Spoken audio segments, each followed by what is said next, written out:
மகளிருக்கு ரூபாய் 3000 முதல்வர் விஜய் உத்தரவிட்டார்.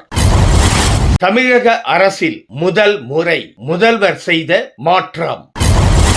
புதிய முதலீடுகளை ஈர்க்க கவனம் செலுத்தும் முதல்வர் விஜய். முதல்வர் விஜய் இபிஎஸ்ஐ சந்திக்காததற்கு இதுவே காரணமாம். ஒவ்வொரு வீட்டிலும் விஜய் செய்த மாற்றம் இதுதான். மகளிர் உரிமை தொகை கூடுதல் பயனாளிகள் சேர்ப்பு. அன்பு தமிழ் நெஞ்சங்களுக்கு மெர்சல் கெலாட்டாவின் அன்பு வணக்கம். வாங்க இன்றைய காணொளி இதோ.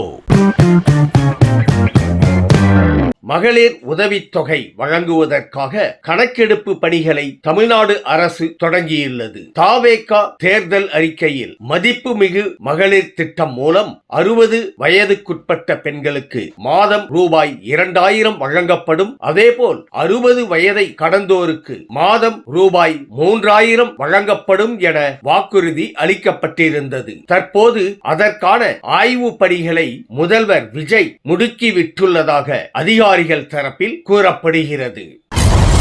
தலைமைச் செயலகத்தில் முதல்வர் விஜய் அரசு ஊழியர் போல் செயல்படுவதாக அதிகாரிகள் தெரிவிக்கின்றனர். காலை 10 மணிக்கு முன்பாகவே அவர் தலைமைச் செயலக அலுவலகத்திற்கு அவர் வந்துவிடுகிறார். வீட்டில் இருந்து மதிய உணவை கொண்டு வரும் அவர் தனது அறையிலேயே சாப்பிடுவதாக கூறுகின்றனர். மேலும் அதிகாரிகளுடன் ஆலோசனை உள்ளிட்ட பணிகளை மேற்கொள்ளும் முதல்வர் விஜய் மாலை 4 மணிக்கு வீடு திரும்புகிறார் எனவும் குறிப்பிட்டார். இது தமிழக வரலாற்றில் இதுவரை கண்டிராத மாற்றம் என அரசியல் விமர்சகர்கள் கருதுகின்றனர்.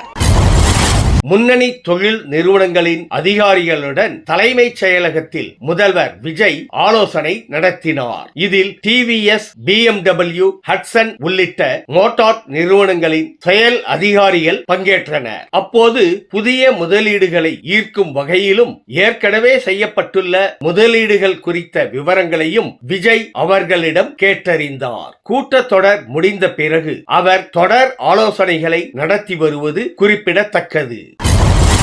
இபிஎஸ்ஐ முதல்வர் விஜய் சந்திக்காதது ஏன் என அமைச்சர் CTR நிர்மல்குமார் விளக்கம் அளித்துள்ளார். செய்தியாளர்களிடம் பேசிய அவர் ஒரு சில பேரை ஒரு சில சூழ்நிலையில் சந்தித்தால் அது சரியாக இருக்காது என்றார். மேலும் மக்களுக்கு எதிராக இருக்கும் என்பதால் அந்த சந்திப்புக்கு ஏற்பாடு செய்யப்படவில்லை எனவும் கூறினார். முன்னாள் முதல்வர் ஸ்டாலின் உட்பட முக்கிய தலைவர்களை சந்தித்த நிலையில் இபிஎஸ்ஐ மட்டும் முதல்வர் விஜய் தவிர்த்தது பேசு பொருளாகி உள்ளது.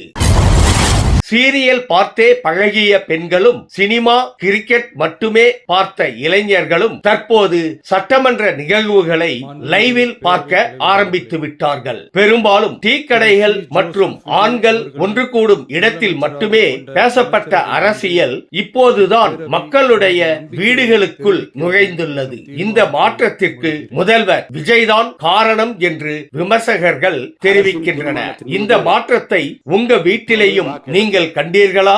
கமெண்ட் பாக்ஸில் பதிவிடுங்க. கடந்த ஆட்சியில் மகளிர் உரிமை தொகை விரிவாக்கத்தின் போது மேல்முறையீடு செய்த பலருக்கு நேற்று ரூபாய் 1000 வரவு வைக்கப்பட்டுள்ளது. முதல் முறையாக தனக்கு மகளிர் உரிமை தொகை வந்துள்ளதாக தருமபுரியை சேர்ந்த பெண் ஒருவர் சமூக வலைத்தளத்தில் பதிவிட்டுள்ளார். வழக்கமாக 1.31 கோடி பேருக்கு வழங்கப்பட்ட நிலையில் இந்த மாதம் கூடுதலாக பயனாளிகள் சேர்க்கப்பட்டுள்ளனர். தாவேகா அரசு விரைவில் 60 வயதுக்குள் உள்ள பெண்களுக்கு 2500 மற்றும் 60 வயதுக்கு மேற்பட்ட பெண்களுக்கு ரூபாய் 3000 வழங்குவது குறித்த அறிவிப்பை வெளியிட உள்ளதாம்.